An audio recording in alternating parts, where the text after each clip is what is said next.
ఏపీలో సంచలనం సృష్టించిన తుని బాలికపై అత్యాచారం చేసిన నిందితుడు చెరువులో శవమై తేలాడు. నిన్న అదుపులోకి తీసుకున్న పోలీసులు మెజిస్ట్రేట్ ముందు హాజరుపరిచేందుకు వాహనంలో తరలిస్తుండగా మార్గ మధ్యలో టాయిలెట్ కు వెళ్లాలని నిందితుడు చెప్పాడు.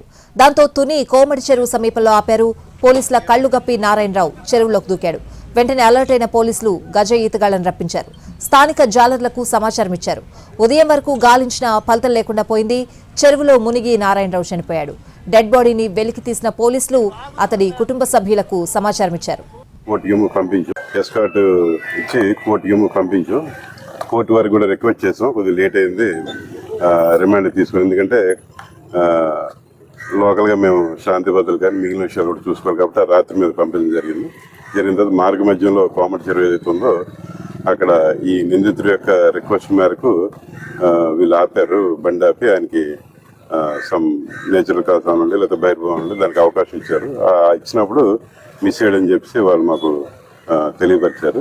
మరి ఆయన పారిపోయాడా ఎటువైపు వెళ్ళి ఏంటంటే వాళ్ళు ఆ చీకట్లో అయితే గమనించలేదు.